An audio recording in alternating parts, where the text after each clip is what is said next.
There is a little confusing. There's some conflicted information out there regarding ML3 and system vulnerability scans. And it has been said, some people believe that the system vulnerabilities, patching and things like that are not considered CUI because they're not part of the contract. Yeah. So it's not, so I'm not building a system that has vulnerabilities. This is my own personal vulnerabilities or patch issues or, external vulnerability things. And they're not required to be CUI data because they're not part of aerospace or whatever else. Okay. Wow. All right. So let's break that down a little bit. Okay. We'll take me as a C3PAO designee. I have a system that has not been assessed. I am not going to put any CUI data in that system until it is assessed successfully. However, I may have information vulnerability information for scans and stuff that I've provided that are in my environment, but that I have segmented off. It's not for that CUI type environment. Okay. That part, not CUI. Okay. Because it has nothing to do with the environment where my federal data is going to be held or on or behalf of the federal government. That's how I should have said that. Data that is held, stored, processed, or transmitted on or on the behalf of the federal government. Okay. However, once I start populating that environment, I need all my vulnerability data as well.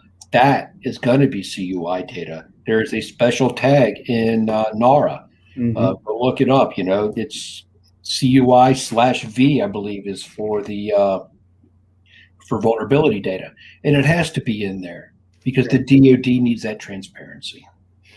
It just doesn't make, and I hear that, and I don't go to great depths to debate people because it sometimes doesn't really move the needle. But right. You would think that if I had an environment and the vulnerabilities on that environment were to ever get out, the likelihood that those vulnerabilities are used in some sort of bad actor fashion are higher than if they never knew they were there in the first place.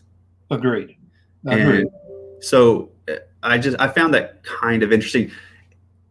It's an interesting concept, yeah. Well, it is, and I just think you continue. The idea behind us in the CMC space, even just DoD contracting space in general, is to minimize at all levels vulnerabilities. And I think providing your vulnerabilities to someone that shouldn't have access to it is an increased level of vulnerabilities. Right. It's like a multiplier, compounded interest. I hear your argument, and I'll counter with this. If I put that vulnerability data in my CUI environment, is protected already. I have my security controls in place. Right. That information is segmented. You don't just put it up there in a folder and give everybody access to it. I mean, you have protections that go all the way down to that level, but you have to keep track of that because while currently CMMC does not allow for POAMs, vulnerability management almost screams POAM because typically you're on a 15, 30, 60, 90-day vulnerability mitigation plan for low, moderate, high, and critical. So by definition, you have to go out that time. So it ends up being a POAM, a plan of action, a milestone. But that is not, again, it's not out there for public to see. It's not out there for all of your DoD clients to see. I don't advertise it to my clients. Go, hey, by the way, all your stuff's in here. Let me show you all the vulnerabilities I have. Now that's not going to happen. So it's kind of a common sense security approach, but at the same time, if you don't put that data up there, then there is no, at least in my mind, and I think in a lot of people in the CMMC world, there is no degree of comfort that comes with the fact that you're actually providing the mitigation that you're promising. Okay. Because nobody has insight to it. Right.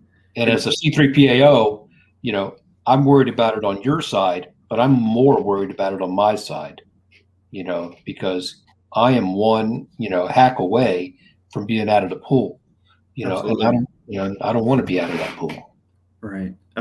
Be diligent. That's it. It's just a kind of it's just a big I deal know. to me. It's a slippery slope, bro.